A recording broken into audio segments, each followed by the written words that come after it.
بسم اللہ الرحمن الرحیم رب اشرح لی صدری ویسر لی امری واحلل عقدۃ من لسانی یفقہوا قولی رب یسر ولا تعسر وتمم بالخیر وبک نستعین۔ سورہ لہب۔ لہب مینس آگ کا شعلہ۔ ابو لہب محمد صلی اللہ علیہ وسلم کے حقیقی چچا تھے۔ جب محمد صلی اللہ علیہ وسلم دعوت حق لے کر اٹھے تو یہ چچا ان کے بہت سخت خلاف ہو گئے۔ ممکن ہے یہ سورہ اس زمانے میں نازل ہوئی ہو جب وہ حضور صلی اللہ علیہ وسلم کی دشمنی میں حد سے آگے بڑھ گئے اور اسلام کی راہ میں ہر جگہ رکاوٹیں ڈالنا پھرنا شروع کر دیا۔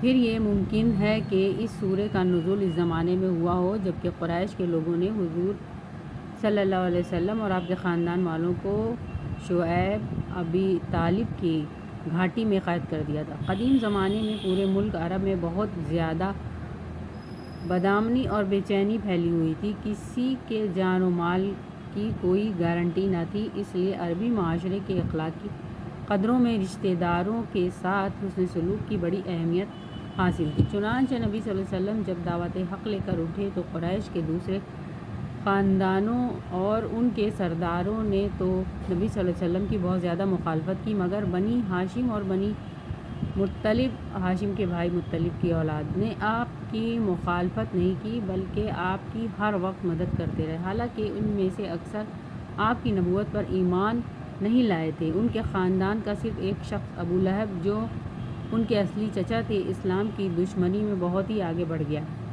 جب آپ کسی مجمع میں حق کا پیغام سناتے تو یہ بدبخت آپ پر پتھر پھینکتا اور آپ کے پیر مبارک لہولہان ہو جاتے، ان کا مذاق اڑاتا، ان کو دیوانہ، جھوٹا اور بے دین کہتا، یا پھر اتنا شور کرتا کہ کان پڑی آواز سنائی نہ دے اور کوئی محمد صلی اللہ علیہ وسلم کی دعوت حق کو نہ سن سکے۔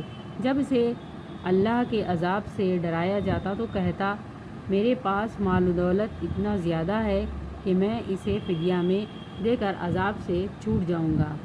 وہ بہت سخت ہی مغرور انسان تھا اور اسے اپنے مال و دولت پر بہت فخر تھا۔ وہ حضور صلی اللہ علیہ وسلم کا ہمسایہ بھی تھا اور آپ صلی اللہ علیہ وسلم کے دوسرے ہمسایوں کو اپنے ساتھ ملا کر حضور کو گھر میں بھی چین سے نہیں رہنے دیتا تھا۔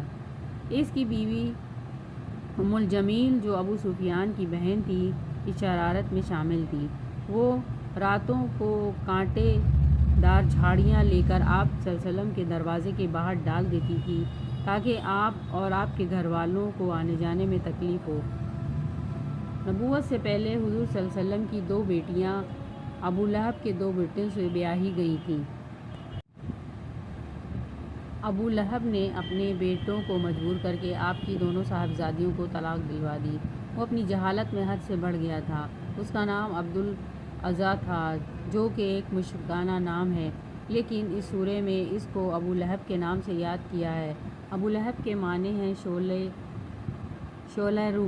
چونکہ اس کا رنگ سرخ سفید تھا اس لیے اسے یہ نام دیا گیا۔ جب رسول اللہ صلی اللہ علیہ وسلم کے بیٹے قاسم رضی اللہ تعالیٰ عنہ کی وفات کے بعد حضرت عبداللہ کا بھی انتقال ہوا تو ابو لہب نے خوشیاں منائیں اور قریش کے سرداروں کو خبر دی کہ آپ بے نام و نشان ہو گئے اور آپ کی نسل کٹ کر رہ گئی۔ نبوت کے 7ویں سال جب قریش نے نبی کے خاندان کے لوگوں کو شعیب ابی طالب کی گھاٹی میں قید کیا اور ان کے ساتھ معاشی اور معاشرتی تعلقات توڑ دیے تو یہی ابو لہب نے اپنے خاندان کا ساتھ نہ دیا بلکہ آپ کے دشمنوں سے جا ملا۔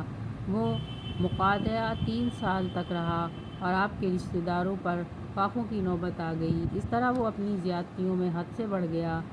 غزوہ بدر سے 7 روز بعد اسے ایک بہت ہی خطرناک بیماری لگی اور یہ مرض لگ جانے کے خوف سے اس کے گھر والوں نے اسے بالکل الگ کر دیا۔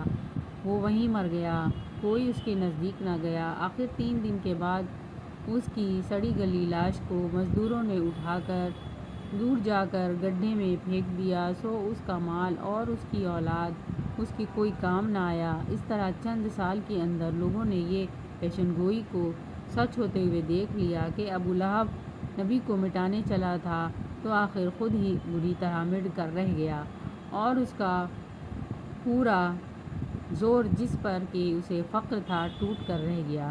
اللہ تعالیٰ فرماتا ہے کہ وہ اور اس کی بیوی ضرور آگ میں ڈالے جائیں گے۔ اس کی بیوی کے گلے میں لوہے کا طوق ہوگا اور وہ اس طرح خاردار جھاڑیاں لا کر اپنے شوہر پر عذاب الہی کی آگ کو تیز کرتی رہے گی اور دونوں عذاب الہی کی آگ میں سدا جلتے رہیں گے۔ اس عورت کی موت بھی اس طرح واقع ہوئی کہ گڈھے کی رسی اس کے گلے میں آ پڑی، جس سے اس کا گلا گھٹ کر دم نکل گیا۔ یہ ہے ان کی دنیا اور آخرت کا عذاب۔